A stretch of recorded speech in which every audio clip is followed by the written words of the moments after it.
Good evening. This meeting is called to order. Notice of this meeting is being held in accordance with the public laws of 1975, Chapter 231. An adequate notice of this meeting has been provided by a notice sent to the Star Ledger, the local source, and posted in the main lobby of the municipal building and on the Township website. Please stand for pledge of allegiance. I pledge allegiance to the flag of the United States of America, and to the republic for which it stands, one nation, under God, indivisible, with liberty and justice for all.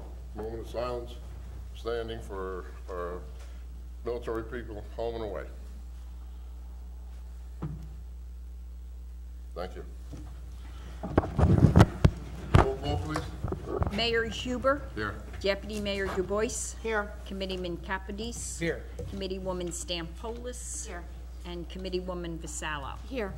Before we start, the mayor has asked me to announce that there will be no personnel matters discussed either on the agenda tonight or in executive session. And Madam Clerk, to clarify, it was on the agenda, correct? Yes. Correct, and it was removed? Yes. Okay, thank you. All right, I now am announcing Kathleen Salenzi as the Township Representative to the Union County Transportation Advisory Board for a one-year term expiring December 31st, 2018. All right, well, we have Mike, I'm gonna come up and talk to everyone about FERC, representing to the Rollaway Valley Sewer Authority. Okay, before I start, I'd just like to say, I'm here with good news, so if anybody had intentions of shooting a messenger, be sure. Never. Mike, do you think you can bring the microphone? Yeah, just so everybody. Oh, you gotta give your address and all that. 139 Hillside Avenue. I'm a resident, 30 years. As you guys know, RVSA has had some problems in the past, mostly due to an unfunded mandate of $250 million that occurred probably during your tenure or even before that. For an upgrade to the, it's a mandated upgrade to the facility, just to clarify, what, Exactly. for the public, and that was actually done prior to me being on the RVSA board, correct? That mandate brought not just upgrades in infrastructure and pipe work and the likes, also brought us a $30 million cogen facility that, if I had to put it in layman's terms, it would be the equivalent of you needing a Honda Civic, walking into a dealership and driving out with a Cadillac Escalade. Over-engineered, overbuilt. Does it work? Overpriced. It works very well now. It's working now? The Irene and Sandy proved that it, not only that does it work, it's the only plant in the state that didn't pour raw sewage during those events. And that's something that we should be proud of. However, it did come with a very hefty price tag, 3 times the amount that was sold to them. And as you might recall, it was something that was sold to them that would save the authority and the taxpayers around $1 million a year. None of that happened because it was over-engineered, because it was overpriced, because it was just too big of a system for what they can handle. Just to give you a little background, the plant at peak uses around 3 megawatts of electricity. That system can generate nearly 7 megawatts of electricity. So just to prove the point that it is oversized and it was something that shouldn't have been built in that way. But that's what happened and what we can do about it. One of the solutions was to, for a private-public partnership years ago, to sell off that portion and recoup some of the taxpayer money. That didn't happen because when I came on board in 2013, I was one of the guys that was opposed to it. Also, some of the senior members there were also opposed. So I started asking some questions on why they were opposed. And I felt, and some of the other commissioners felt, that after the taxpayer was on the hook for that amount of money, just to give it away to a public entity, to a private business to run, was not only cheating the taxpayer, but at the end, I don't know what good that would have done. Bottom line is, we came to an agreement with Waste Management to, what they're gonna do is they're gonna separate some of the food items in the garbage, compostables and digestibles, food scraps, banana peels, coffee grinds, and the likes. They're gonna separate that at a facility in Elizabeth. They're gonna turn it into some sort of a slurry, something the consistency of oatmeal. And they're gonna tank it to us, we're gonna transport it via tanker to RVSA. We're gonna mix it in with our biosolids to make gas. The pluses of that deal are we get paid for taking their slurry. We get to keep the gas. We get to use the energy from the gas. All benefits to the taxpayer, to our communities, and I don't see a downside to this in any way. The reason why it's a 10-year deal is because legally they couldn't enter into an agreement of that sort that was anything short of 10 years. It'll produce a revenue stream of somewhere around $6 million over the course of 10 years. Of course, we insisted that there be a clause for us to extend the contract if it works for everybody. Waste Management was in agreement, and that's where we are. So we estimate that April, we'll get the first shipments of slurry, and we'll be off to the races. We'll be able to collect the tipping fee. We'll be able to use the gas that we generate. We'll be able to further dry our, that's costing us $95 a ton to get rid of our solids after they're digested. We still have to get rid of them.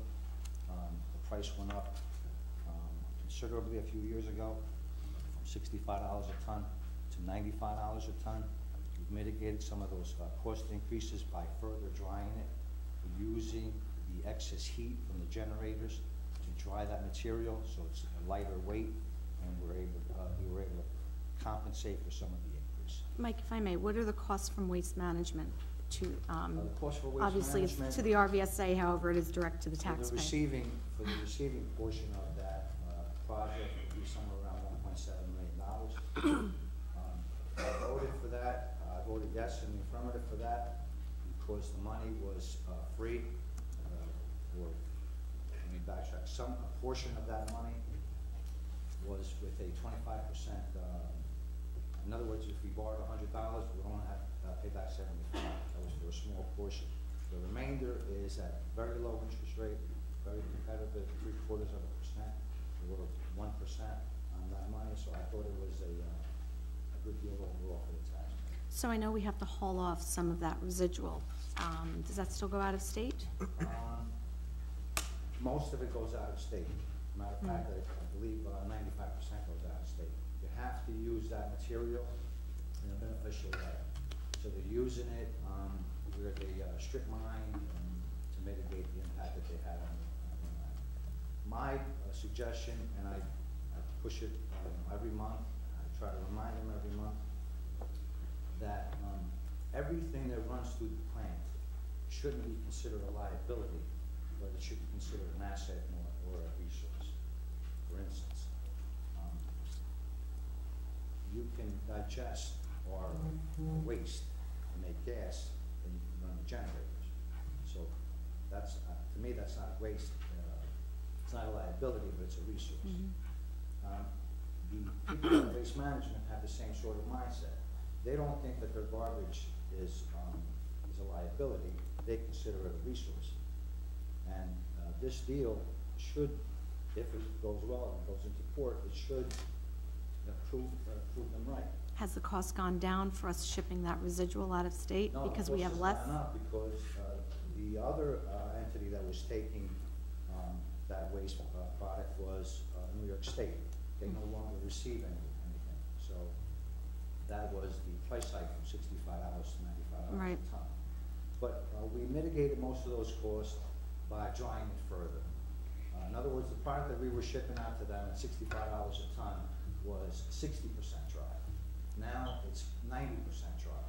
So the weight was reduced considerably. And that was, really, when I heard that increase, that was a nightmare. You know, you have tons and tons of this stuff that has to be brought out, and if they could increase it, you know, $35 a ton in one Right. shot, what's to stop them on the next contract from increasing it another $35, another $50? There's no end to where that can lead.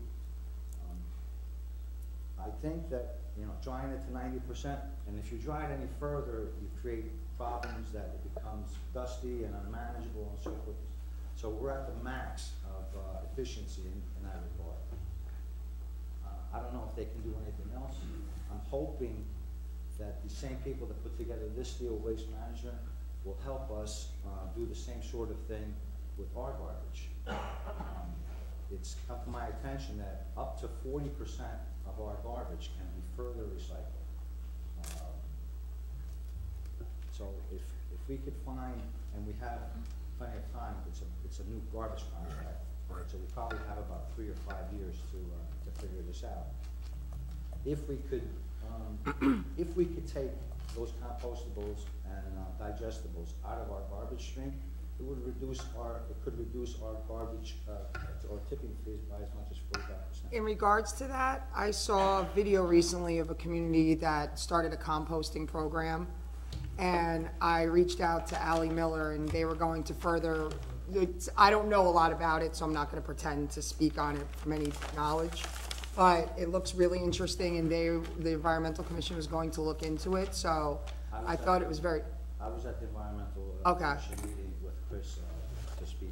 Okay, so I thought that looked like something, maybe something on a smaller scale. That looked like a really large scale project, but maybe something smaller would be interesting to do in a community. We have the added option of maybe using, where the composting the leaves up top there. It would be a problem in the sense that if we did it through Waste Management, for instance, if they could figure out a way for us to do that, we could kind of single stream stuff that we can take out of the garbage. In other words, we could, if we did it up top, we would have to, the citizen would have to separate banana leaves, skins, vegetables. Could we envision a way that we could maybe come up with containers that we could have and then maybe transport it or something like that? Some communities in Europe are doing that. They give out, every month they give out compostable green bags. They separate, they call them humans. Yeah. It would be... It doesn't seem like that much more work to just put it in another can as opposed to, Right, really. the logistics of picking it up. Yeah, that's what I need a better grasp of, Right. to understand how that If would work. we did something with Waste Management, they would sort out what is compostable and digestible. Okay. The citizen wouldn't have to figure out, you know, is this compostable, is it digestible, can I mix the two?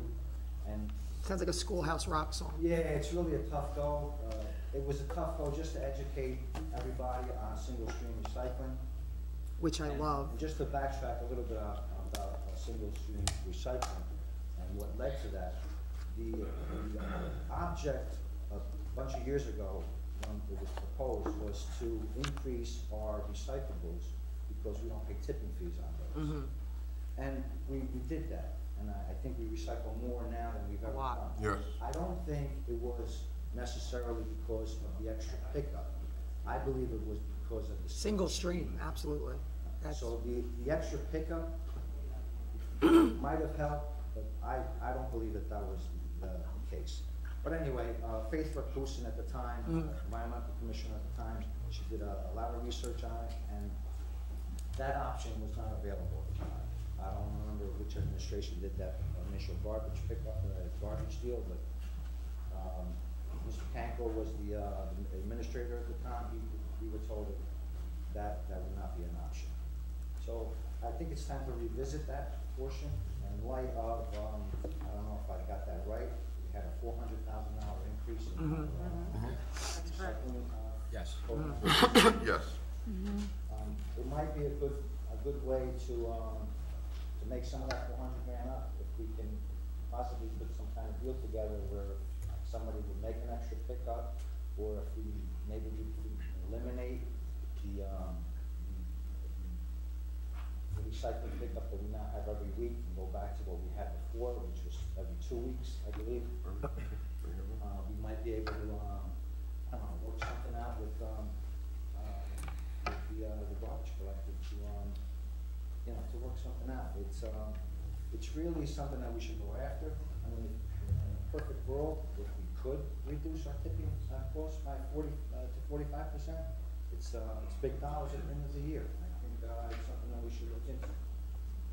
If it can be done or not, or if it's even cost feasible to do that, I don't know. It's something that we're going to have to work out. However, I did ask Mr. Meehan at the authority to put me together with the guys that put together the deal for the sewage authority.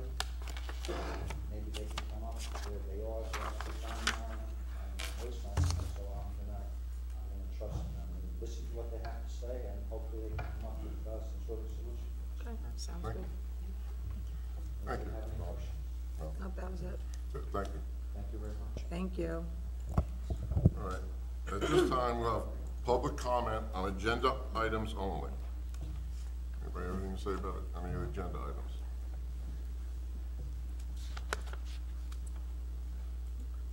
Okay. Reports, finance. I would like to make a motion to approve the total amount of payroll and vouchers for the period of January 10th, 2018 through January 23rd, 2018, in the amount of $8,114.21. I second. Roll call, please. Committeewoman Stampoulis? Yes. Committeeman Kapidis? Yes. Deputy Mayor Dubois? Yes. Committeewoman Vasallo? Yes. Mayor Huber? Yes. Administration, Mr. Shahadi. Thank you. Mayor, at your request, I reached out to the health department, and we have scheduled a rabies clinic for February 24th. So for everybody's awareness, it's at, you're gonna be at the Chisholm Community Center from 10 to 12. We will distribute the flyer accordingly. I'll mail that out to all of you as well, and we'll publicize that. Radon, we received a grant for over 120 kits, something that we've been working on with the state DEP. They're trying to increase awareness of radon in the state of New Jersey. A lot of homes have it. It's particularly problematic in our region. So we got over 120 radon kits that we're going to give away for free. We're looking to do that at some point during Radon Awareness Week in March, and we'll be distributing them through the building department. People will be able to reserve one and come pick it up with some information about the importance of detecting radon. We're looking to target those people who specifically come in for permits to find out if permits are open or closed. They're looking to transfer ownership of the home. That's the best time to do so. There are just an update on the monthly grants. We've got 5 grants so far since last year around this time, nearly worth $100,000. We have 7 that are awaiting decision, worth $1.3 million. And I'm working on about 4 others with our grant writer worth another $200,000. As they come in, I just got notice today about 3 more that I'm going to review. Actually, one of them, Deputy Mayor, I'll send over to you. Okay. About another Sports NY thing we got from that. Nice. Not sure if everybody's aware, but we did get that grant to get kids over to watch the games. It's going to get bussed over there, some free basketballs and some training.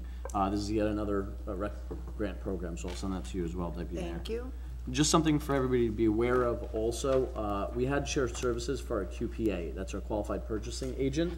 That shared service agreement was with the Township of Maplewood. Their QPA has retired and has indicated to us as of January 1st that he can't serve Springfield as our QPA. So we're in the process of looking for a new QPA. The importance of that, just for your awareness, is that with a QPA under state law, the bid threshold is $40,000. Without a QPA, it's $17,500. So that changes things from a bidding perspective and our ability to procure. So there's a sense of urgency there for us to get a new QPA as quickly as possible. And the last thing is our auditors have been in town hall working regularly on the annual audit. We'll keep you posted on that. But the one thing I want you to be aware of, and for the benefit of the public and anybody watching, the auditors typically send out a select mailing to homes in Springfield, asking residents to report their taxes. And that sometimes causes questions to arise. I think, Deputy Mayor, you might have asked me about that last year. Somebody had contacted you, I think, about it, wondering if the letter was real. Oh. They're wondering, why is the town, somebody who works for the town, purporting to ask a resident about their own taxes paid? Seems kind of counterproductive. Well, the purpose of it is for the auditors to make sure that what bills are going out to the homes are actually what is supposed to be levied. So it's a checks and balance. So in case you get any questions about that, wondering why, why did this firm, and the firm's name is Suppley Cagnasola Clooney. If anybody gets that letter, should be arriving probably in the next month or so. That's the reason for the letter. Some people already came in. Any Oh, questions? some people may have already gotten it. Any questions? No, thank you. Thank you. Thank you. All right. Minutes and reports, anybody have anything on that? I'd like to make a motion to adopt the regular and executive meeting minutes of December 19, 2017 as emailed. I second. All in favor? Aye. Aye. No, you can abstain. December Yeah. 19th. Oh, pardon me. I Chris, abstained. yeah. Sorry. That's right. New business ordinance, second reading. Okay.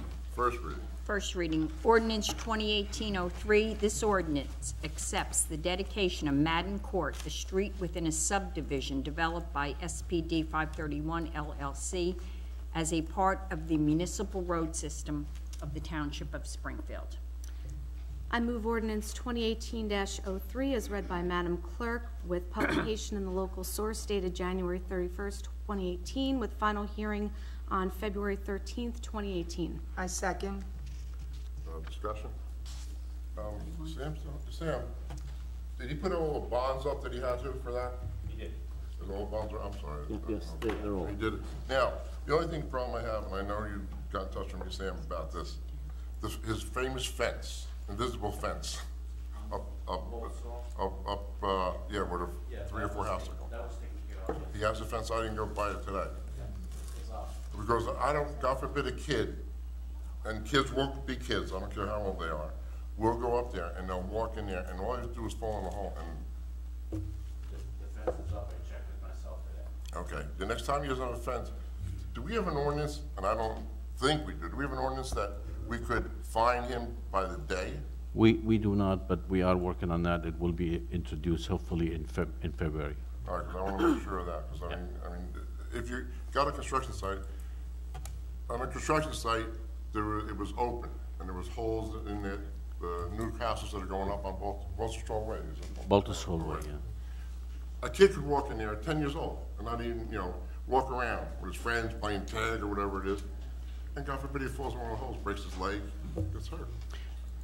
So we're gonna get an ordinance that you have to put a fence around every construction site. Yeah, we have an ordinance that requires what's called a construction orange fence, the vinyl fence, but not the hard aluminum you're for a fence. hard fence. So that will be introduced. Thank you. What? Do a roll call on this? Roll call, sorry.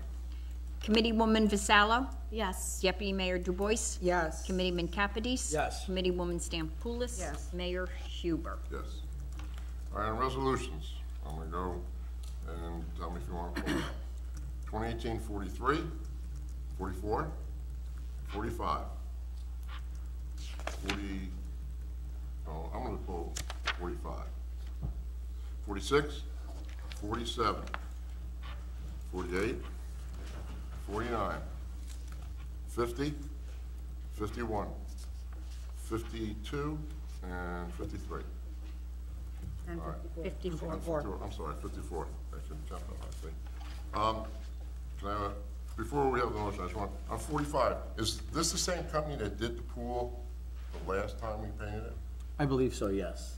All right, and what, I just want to make sure you check on the guarantee and all that other stuff, because I don't want to, because it started peeling after a year, a year or two, something like that. I think it says a year on the contract if you reviewed the resolution All right, in the billing. It says a 1-year warranty. okay. All right, Yeah, I think I remember Adam saying that it's like a short-term turnover before you have to do it again. Correct. All right, we can put back 45. All right, can I have a motion? Okay. I will make a motion to adopt resolution 2018-43, 2018-144, 2018-45, 2018-46, 2018-47, 2018-48, 2018-49, 2018-50, 2018-51, 208-52, 208-53, and 208-54. I second. Roll call, please. Committeewoman Stampoulis? Yes. Committeeman Kapidis? Yes. Deputy Mayor DuBois? Yes. Committeewoman Vasallo? Yes. Mayor Huber? Yes. Discussion action items? Where are we? Maria. I move to approve a request by First Presbyterian Church to waive inspection permit fees associated with improvements to the Old Mains House in the amount of $323. I second. Committeewoman Vasallo? Yes. Committeeman Kapidis? Yes. Deputy Mayor DuBois? Yes. Committeewoman Stampoulis? Yes. Mayor Huber? Yes. At this time is public comment on any government item there is. Oh, any unfinished business? I'm sorry, Jerry. Any unfinished business? Maria? Anything? No. Okay. Jerry Fernandez, 393 Hillside Avenue, Springfield, New Jersey. You know, I know it was on the agenda. I know it was removed about personnel, and it was about our business administrator on that. And I just want to be clear, when a employee gets rights, they have a choice of doing it in public or in closed. Am I correct on that? Okay. You know, and I know I'm the Republican chairman, and I know we all know Ziad's history of running and serving as mayor and everything. Politics aside, I've had my issues with Ziad. He can tell you that him and I have disagreed on more than one occasion, but there is no doubt in my mind that as a business administrator who works for the town, what he has done is a great job. And I don't know if you're going to consider it in the future. I know, and I only bring it up because at one point tonight it was on the agenda today. I just hope that you look at the big picture of what he has done, of all the projects that you have going on. And you have countless projects. I know quite a few of them. You're never going to be able to find another BA who will be able to move those projects like he will. Our town, in my opinion, I'm speaking again as a resident, as a taxpayer, will be set back if we lose him at this position. We can agree to disagree at times, you know, and we don't always have to see eye to eye.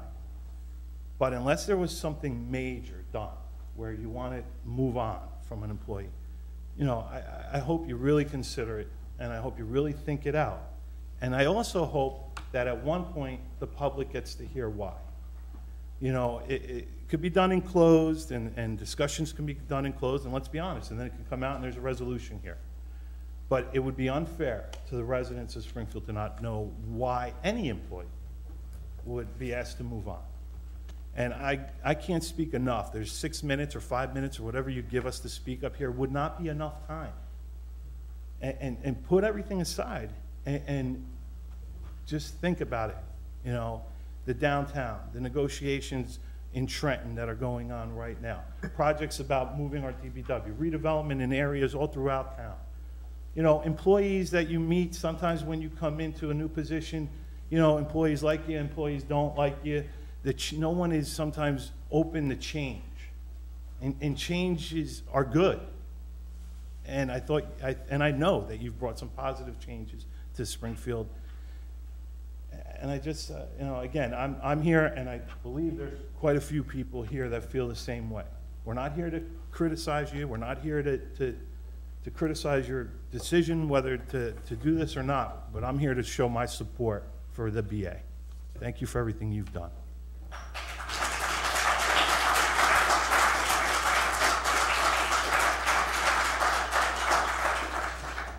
Good evening. Tony Meyer, 106 Central Avenue. I just want to say, pretty much, I copy that. You hit every topic I was going to even say, that you have done a great job for this town, and we want to see you continue, and we want you to stay. And that's what we're here. I hope a lot of us are here to say, we back you, and we're here for you. With that being said, there's nothing more I could go on. I could go on for a lot. I'm known to talk a lot. But I just want to also just hit one little small basis. I know we're not doing the dog ordinance and all, but in the hasty ordinance back in December for the dogs in the public buildings, I think everybody here neglected to realize there are cats that also were affected by that rabies clinic. And there are quite a few senior citizens in this town that don't have a dog because a cat is so much easier to care for. And a lot of them are financially on a strict budget. And to go to a vet is out of pocket, will cost them a lot of money. Particularly my vet, Westfield Veterinarian, charges $68 to examine the pet to make sure it's healthy enough for a rabies shot, and then $34 for the shot. If I bring in my 2 cats and my dog, the shots, right there's $306 off the top. So there, I know for a fact, I'm not going to say who, but I know for a fact, I have firsthand knowledge that someone goes around on the night before rabies shots and collects some of the stray cats behind campus and by Welsh Farms and some other areas in town and brings those stray cats in for rabies shots, which is important. So we're gonna have a stray cat walking around, it should be inoculated for rabies. We have possums, raccoons, and foxes galore running around town here. So not only were the dogs affected, but majorly were the cats. And I think you should take consideration also. Cats don't come into the public buildings really, but they were majorly affected, and there are a lot of senior citizens out there who were complaining and didn't get their shots yet, or paid out of pocket so far. And I just think it's wrong that in the haste of it, no one thought about the poor cats that were left out in the cold, for they were due for their rabies shots. And like my support dog being discriminated against to come into a public building like that, it was just done wrong. I thank you, and see, you're gonna stay with us. We're here for you. Thank you.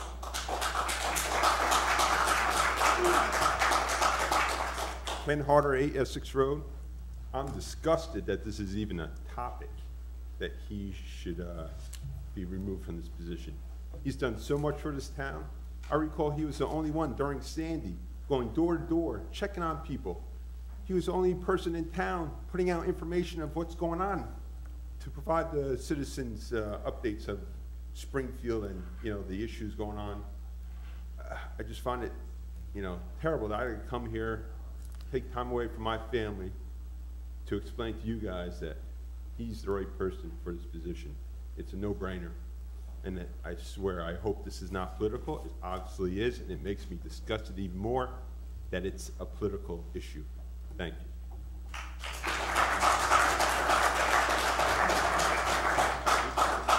Robert Praisner, 14 Pitt Road.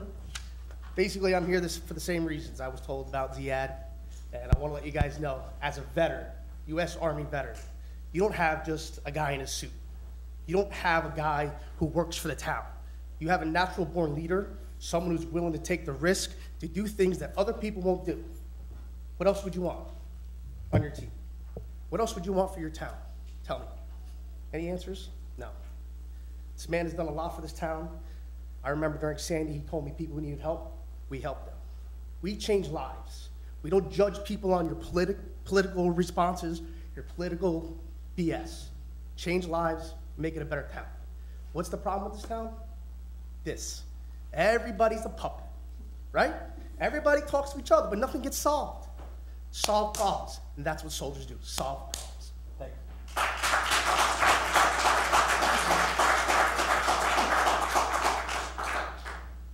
you. Good evening, Steve Wolcott, 970 Chimney Ridge Drive. Just have a couple questions for you. Is the Township Administrator's contract up for renewal? Has it expired, or? The township's not permitted to discuss the You can't tell me when the contract expires? They're not permitted to discuss the personnel matter. I'm sorry, 2019. So if you were to dismiss an employee who's a contractual employee, you would terminate his contract. I'm assuming you would therefore, I'm not even going to assume, I'm going to go out on a limb and say you would be obligated to pay him for the duration, remaining duration of his contract. That's correct. Can we Well, just again, not- we can't. Can we the please township- not yell The from township committee isn't permitted to discuss the personnel issue. Okay, so let's just as- say, as from a if legal an employee, a contractual employee is terminated, the terminating entity needs to pay them for the remainder of their contract.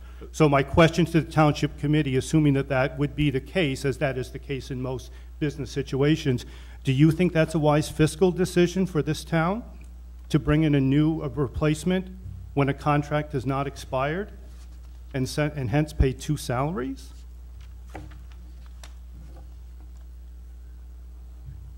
That was just a question. And we told you why we can't answer. It was just a question. Do you think that's fiscally responsible, Hypothetically, hypothetically? speaking, Yes. it would be an absolute disgrace. And it would be completely and utterly a disgrace and fiscally irresponsible to do that to the residents of this town. That's a hypothetical. Of course. I could speak hypothetically. Of course. Anyone else like to speak hypothetically? Any other questions? That's my, you know what that is? That's my First Amendment right. Excuse me, Diane? What? That's my sorry, I First couldn't- Amendment right. I'm sorry, I couldn't And hear. that's why I was I'm elected. gonna remind you. No, I couldn't hear this- what you I said. said this is the comments area, not the Q&A area. Oh, is that right?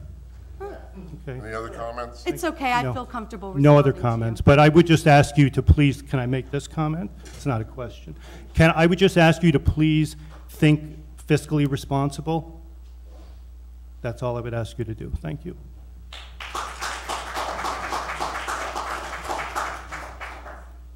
Josh Smilo, 57 Redwood Road, also owner of Smilo Family Dentistry down the block. Just want to thank you, Ziad. You've always been there for me. When I opened my business, I text you. You always text me back right away whenever there's any problems in town.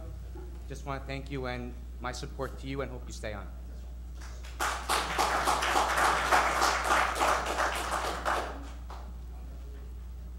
Tony Delia, 39 Norwood Road. A lot of people are going to come up and laud Ziad for his accomplishments and his leadership, and I think it goes without saying. However, to piggyback on what Mr. Wilcox said, his hypothetical situation was, is it fiscally responsible? I'm going to go further in saying it's fiscally irresponsible in any reality that looks at logic where you're paying two salaries and putting the burden on the taxpayers. And anyone who votes for that should understand you're hurting us. You're hurting and taking money out of this. 4 kids, one's already through college, 2 are currently in it. And we have to worry about what political affiliation, what personal vendettas, who's upset with him. Let's get rid of him and pay 2 salaries, hypothetically. It's a disgrace. In no reality does that logic hold. In the reality of let's play politics and I don't like you and you're not on my team, it's a disgrace.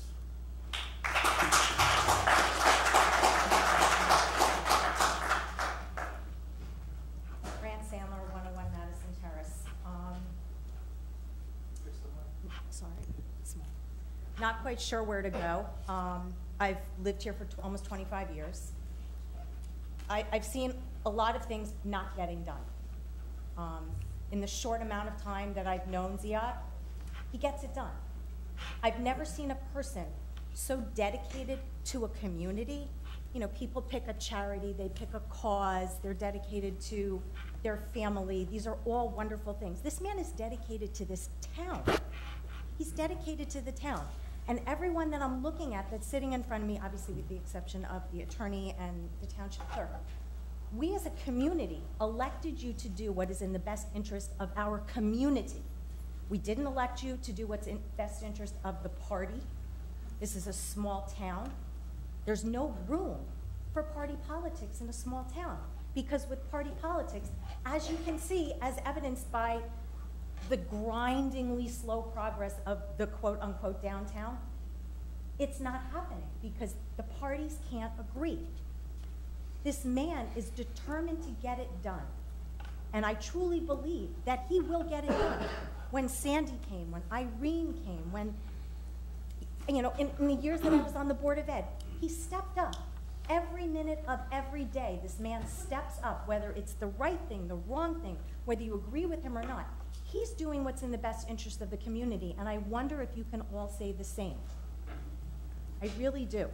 And I really think that you need to think very deep down, are you doing this for a personal reason, or are you doing this because you truly believe that it's in the best interest of the community? And I really think that if you do a little soul searching, you're going to see that it's not in the best interest of this community.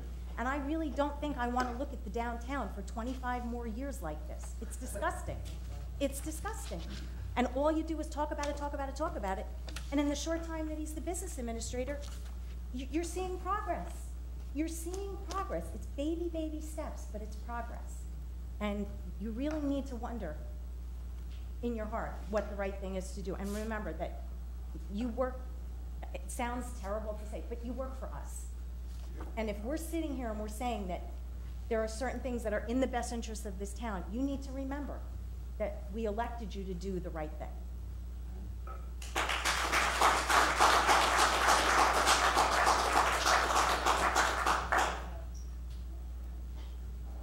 Chris Weber, 53 South Maple Ave, Springfield, New Jersey.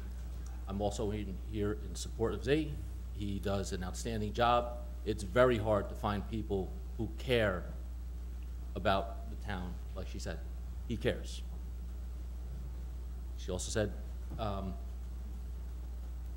we voted all of you, and everybody in this room voted for somebody up there. For all of us to be here united right now to say we want him here, you have to listen, because there's been some mistakes made, and most of us have been able to overlook them or override them or go to sleep without, you know, thinking much about them. For us to all be here right now, that would be a mistake if it was removed. Thank you.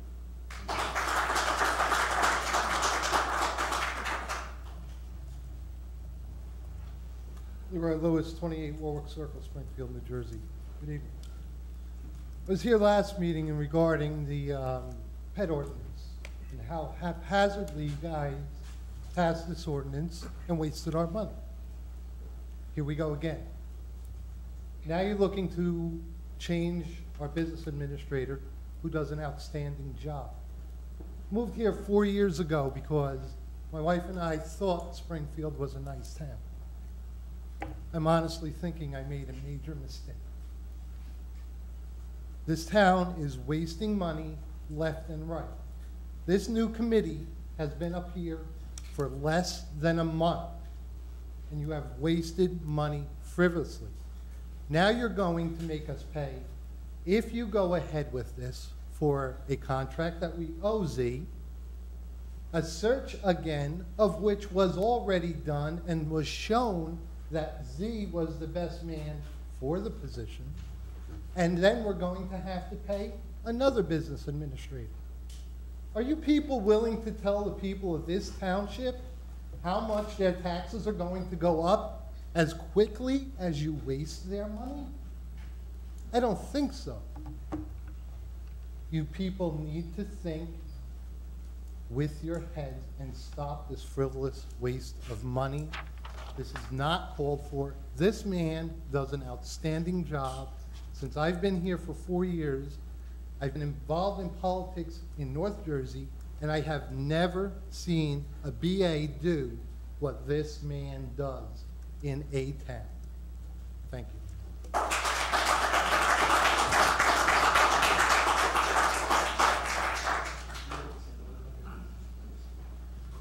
Nancy Trieber.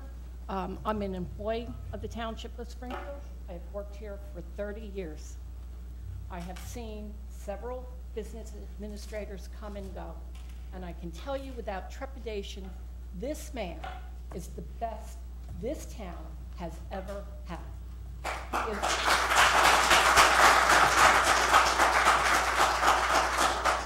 He is good with the employees.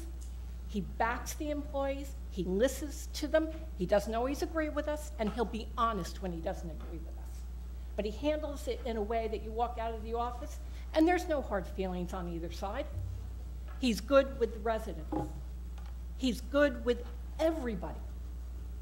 So I implore you, if you have, disagreements or there are personality conflicts, work them out. Because the residents of this town deserve better than stupid fighting.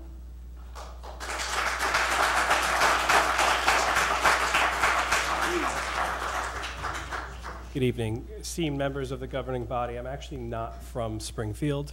My name is John Cascarano. I'm from Caldwell. Until about a month ago, I was a member of the Borough Council in Caldwell. I am here, though, however, to speak on behalf of my friend Ziad. I've known Ziad for a number of years. As I mentioned, I have worked in local government myself as an elected official. I've also worked in pretty much every level of state government you could possibly imagine and think of. So I'm here to just speak as somebody who knows local government and knows how a town, especially a town of this size that's so heavily dependent on a business administrator runs, and how reliant a town like this is on their business administrator. And I'm here to speak, as a lot of other people here are, on behalf of Ziad, because in the time that I've known him, I've always known him to be intelligent, dedicated, fastidious, incredibly hardworking. These are all the characteristics that you want in any business administrator. And from my experience, I could tell you that this man has very much of all of those qualities. I also know from experience how unnecessarily petty and divisive politics can be at any level, and unfortunately on the local level. I experienced this a couple months ago, and it's really sad. Just, for all the reasons, I had a lot of other things to say, but I think everybody else kind of summed it up. And I'm an outsider. Listen, I get it, and I don't say this facetiously. I understand that my opinion is less valuable than a resident here, but as somebody who has experience, I just wanted to come out here and put that forward to you all. Thank you.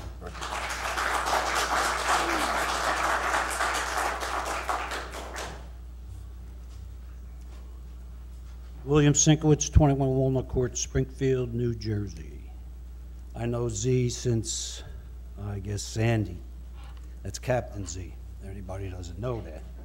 And I'm a Vietnam veteran, terror vet.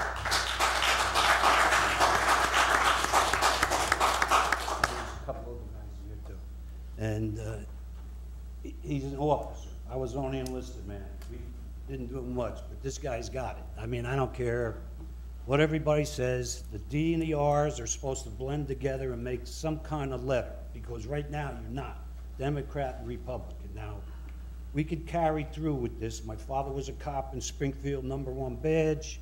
My wife's been here forever, and I'm almost here forever. And I guess I'm gonna get in the backyard because she'll dig me in there. But this guy is good. And if you look, I live near the center. If you looked at the center all the time, it's like, and now it's getting there. I mean, it's gonna get there. You know what I mean? So it'll be there. So you guys all stand behind him, and please, I mean, he's a veteran. I mean, let's see, he's a veteran, man. We got veterans coming home wounded and everything. Stand beside him. Thank you.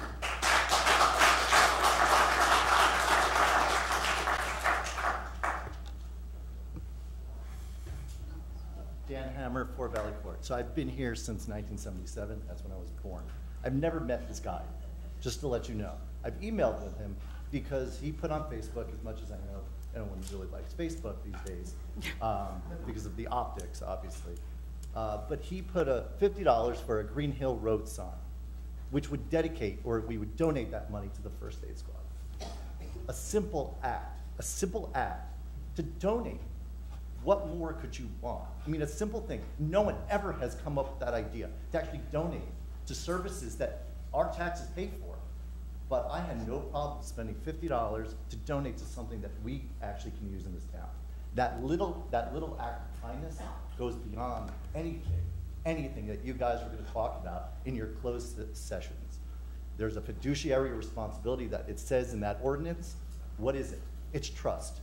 I don't know if we trust anyone. Why would all these people not be here? You know, between the dog ordinance and the lack of movement that we've seen, there's a lack of trust in politics in general. That's a problem. How do we trust you if we can't be transparent? And I can imagine the optics in the next few weeks if this, whatever hypothetically moves forward, right? Because we can't talk about it. It's behind closed doors. You know, township administrator terminated because of a dog. Do you want to put that on your conscience? That's not a hypothetical question. That's just rhetorical. So you let me know. You know, when November comes along and we start to vote, we think about all these things. What do we want this town to be? We want it to be successful. What do we want? We want our taxes to be lower, which will never happen. Anyone who believes that is lying to themselves, period. You know. But what we want is we want our house values to rise. We want our kids to be successful. We want them to be educated and smart and become what you guys want to be, good citizens. That's what I'm expecting. Thank you.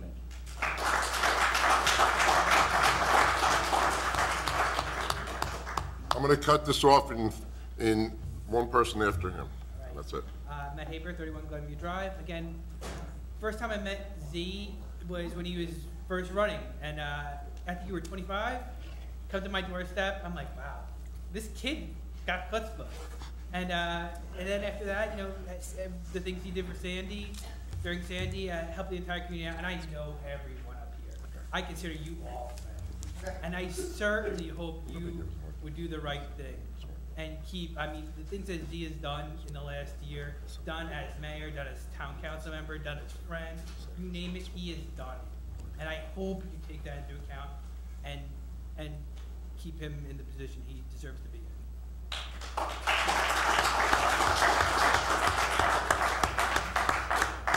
could probably make this even easier. Does anyone have anything negative to say?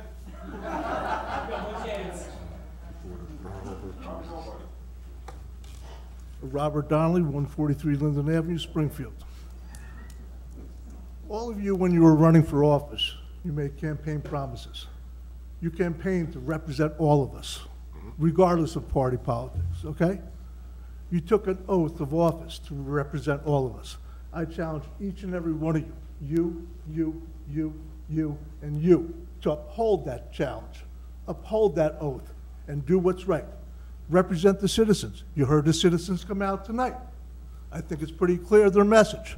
I challenge you all again, if you go in there and you decide, whatever you decide, if you decide to remove him, it'll be pretty obvious what your motives are, and you're not accepting the challenge to live up to that oath of office. Thank you very much.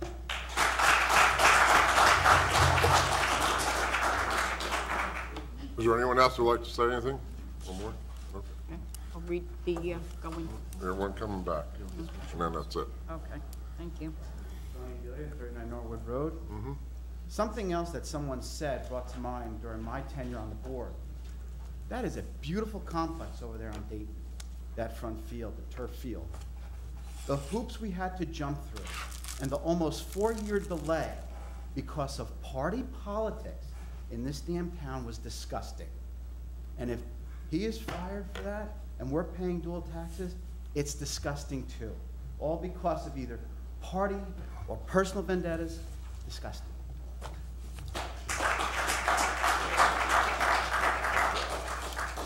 With that, I'll call public portion is closed.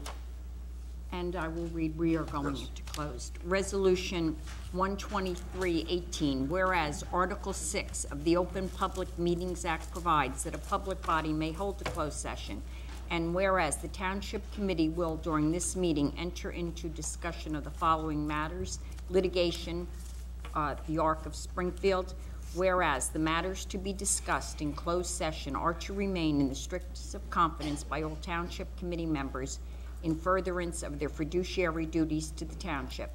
Now, therefore, be it resolved, matters discussed at this meeting will be released to the public when reasons for discussing and acting upon them in closed session no longer exist. May I have a motion? I make a motion to approve Resolution 12318 as read by Madam Clerk to go into closed session. Second. Okay, all in favor? Aye. Okay. And we will not be taking any action. Thank you.